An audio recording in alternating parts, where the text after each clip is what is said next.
salamat po, Secretary Marianito Roque. At ngay pumasok na po sa Rizal Hall si Pangulong Gloria Macapagal Arroyo para pangunahan ang pagbibigay ng award dito sa Galing Pook at Bagong Bayani Awards 2009. At ayon po kay Rafael Coscolwell, ang chairperson ng Galing Pook. Uglungtad, ampingan ang wati nga nagmugna sa abonong natural. The barangay official city has innovated its approach to sanitation by establishing a wastewater treatment facility using locally available materials and taking advantage of the benefits of the locally abundant reed plant for treatment. Departmental competition, which encourages departments of the provincial government to come up with innovative and excellent. We thought Mayor Semenya would be here. With the support and participation of the various sectors, including women, Creator Marjorie De Vera. Congratulations. The City of Makati launched a comprehensive solid waste management program that involved a computerized GIS-based system in place. The Malaybalay eliminated data inconsistencies. Another awardee from Mindanao, may we call on Mayor Manuel Rabara.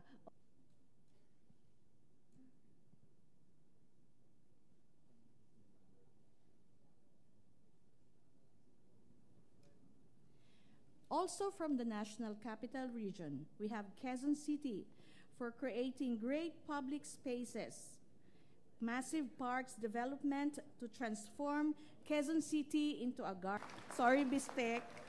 The renovation and development of parks in the city and order.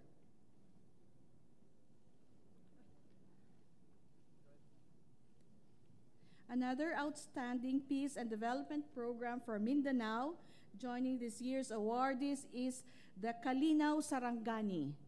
It's a peace and development program of Sarangani Province.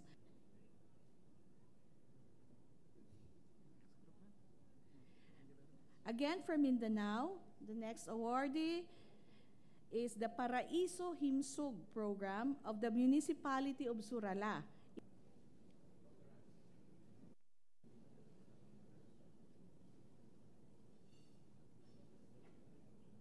Thank you, awardees, and thank you, Madam President. We now move on to the next segment of the award. So, the Bagong Bayani Award because of her distinguished leadership of the Filipino community in Dubai. Her efforts include founding a non-profit organization that envisions the welfare and professional development of Filipinos, not only in Dubai. Ladies and gentlemen, Engineer Mary Jane Al-Madi. Our kapatid na si Ginang Josephine Perito Piging ang pagkikilala kay Ginoong Perito bilang Bagong Bayani.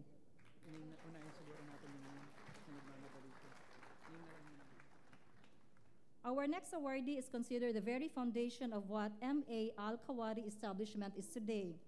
His contribution to the overwhelming growth of the company from a small startup construction company to one of the recognized lump sum turnkey contractors to several. Thank you.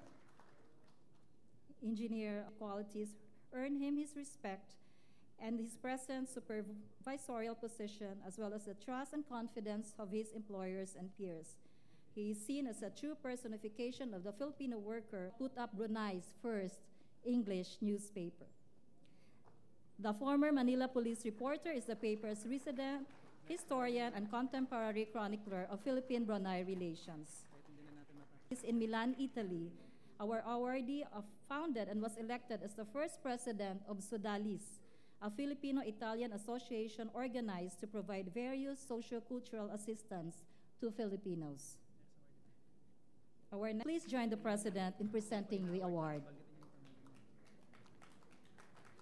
Engineer Mary Jane A. Almadi will receive the award.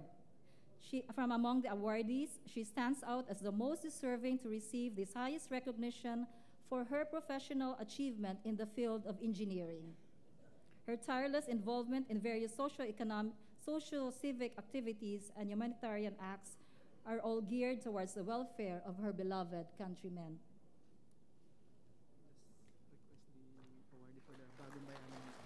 May we request at this point all of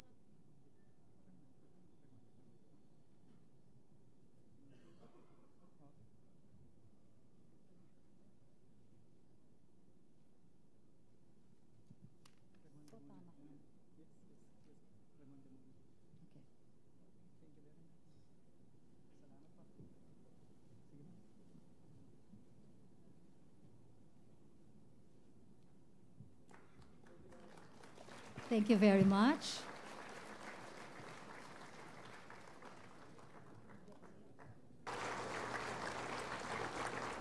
But as I said, sa araw na ito, as we honor our LGU, our people deserve.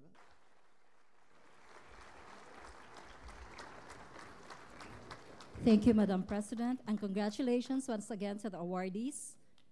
We wish to invite everybody to join us for some refreshments. Magandang umaga po sa inyong lahat at mabuhay ang ating 2009 Bagong Bayani Awardees. Narinig po natin